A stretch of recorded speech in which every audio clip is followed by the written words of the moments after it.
Loneliness, a common human emotion with no single common cause. It is a complex and unique experience for each individual. We are currently living in this period that's most connected, and yet we are the loneliest. How is it that the most connected generation with readily available communication and more comfortable lives have become the loneliest? Is technology to be blamed, or is it simply human nature? Maybe there are other factors at play. Whatever the reasons, I'm here to help you make loneliness manageable, or perhaps put an end to it. Long before the COVID pandemic arrived, there was already something that concerns many people, and it is something that needs our awareness. We are in a world full of lonely people. Hopelessness, depression, poor mental health, whatever you call it. It is argued that the root and great contributor is loneliness. Scientists have already found that loneliness is as bad for your health as smoking, alcoholism, and overeating. It leads to poorer physical and mental health, and a high degree of loneliness leads to some diseases.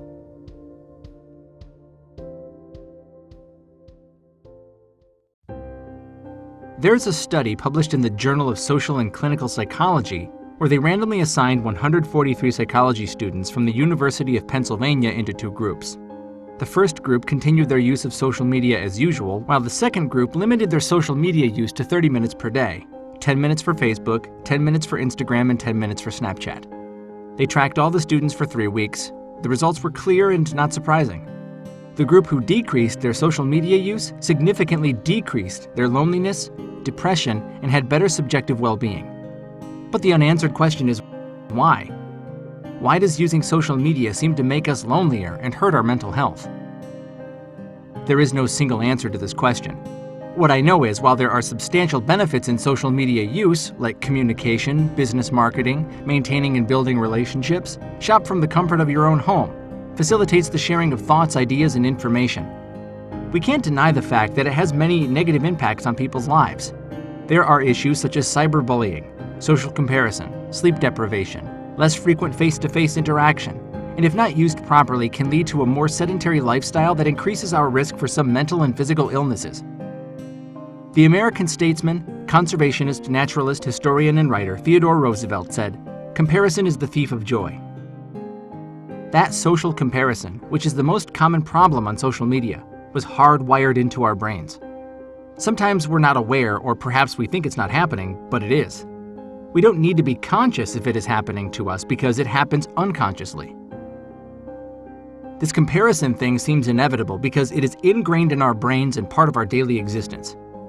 Could you determine if something is not so good if the thing which is better never existed?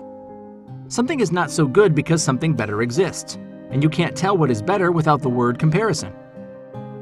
Now, if you are unsatisfied and lonely with your life right now while looking at all the manipulated lives on social media, where you see the carefully selected best parts of everyone's lives, chances are you are comparing your life to others. In the past generation, without the presence of social media, we only compared ourselves to the people around us. But now we have access to the lives of everyone around the world, so there are so many lives to be compared to. If you sometimes feel envy towards others' curated lives on social media, and that's making you feel lonely, don't feel bad about yourself. That's a normal thing. It's a feeling, and every feeling is valid. No feelings are bad until it makes your actions bad.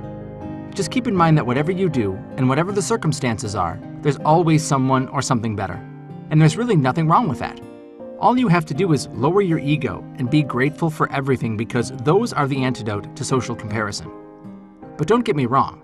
Yes, with the comparison we can make ourselves better. However, without those traits, you're just masking the loneliness you get from it. In other words, you're not treating the root cause of it, which is the attitude.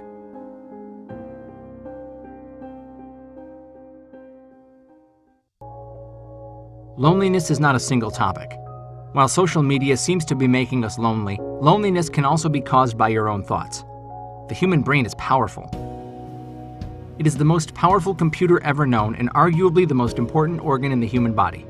It runs and controls just about everything you do, your actions, your breathing, your ability to think, walk, talk, feel, hear, see, your motor skills, temperature, hunger, emotion, and everything you can think of that regulates the body.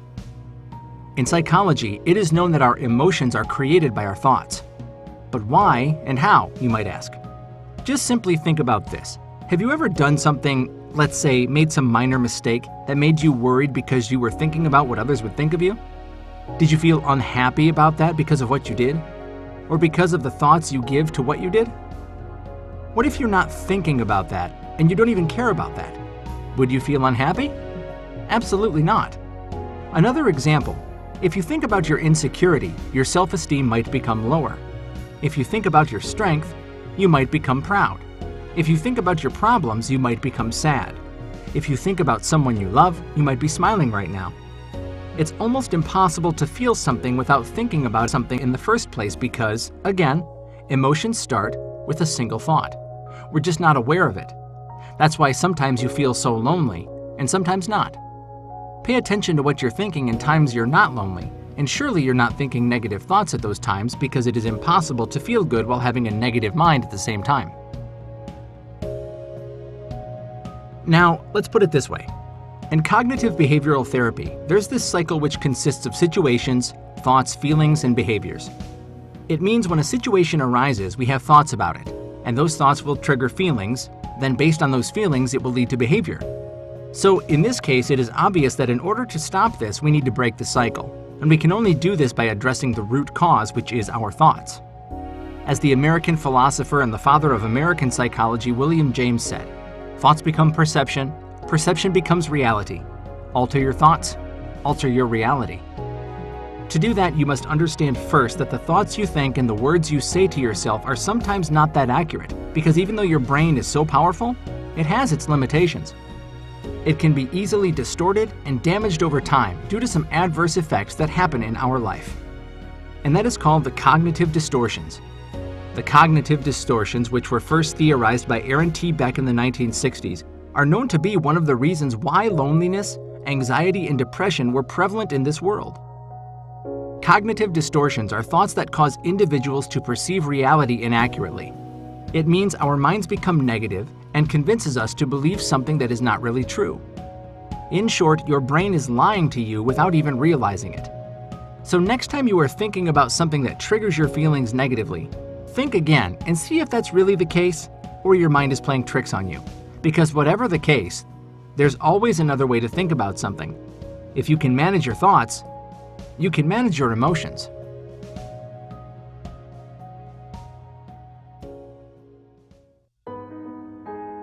Many people isolate themselves by choice.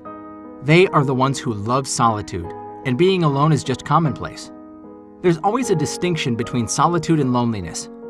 Being alone doesn't mean being lonely. And being surrounded by people doesn't always mean being happy, because loneliness is not a physical state. It is an emotional and mental state. Being alone has its benefits. It can lead to creativity, self-realization, and self-growth.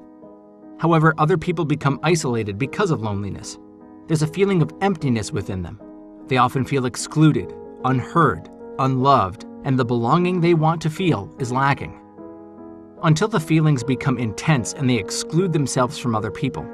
Although some people become lonely even with the company of other people, most lonely people isolate themselves because of fear. Fear of ridicule, judgment, and rejection. As I mentioned earlier, emotions are products of your thoughts. If you think that someone will make fun of you or they will judge you or you do not belong, then you will forever be stuck in that situation. If there's one thing I want you to take away from this video is this: cause and effect. Cause and effect are almost just common sense. If you let go of the glass, gravity will pull it down and it will be broken. If you do not water the plant, it will die. If you lift weights regularly while maintaining a good diet, you will gain muscle. So if you don't reach out to people, you will feel alone. If you think you are not worthy of love, you will feel unloved. If you fear to be with other people, you will feel disconnected. You can't expect the world or other people to fix you because, in the first place, your action determines its results. What you put out to the world will determine the outcome in your life. Just remember cause and effect. This can be applied to everything in life. Now, if you think this is all untrue and it's not going to work, it is. As Albert Einstein said, the world as we have created it is a process of our thinking. It cannot be changed without changing our thinking.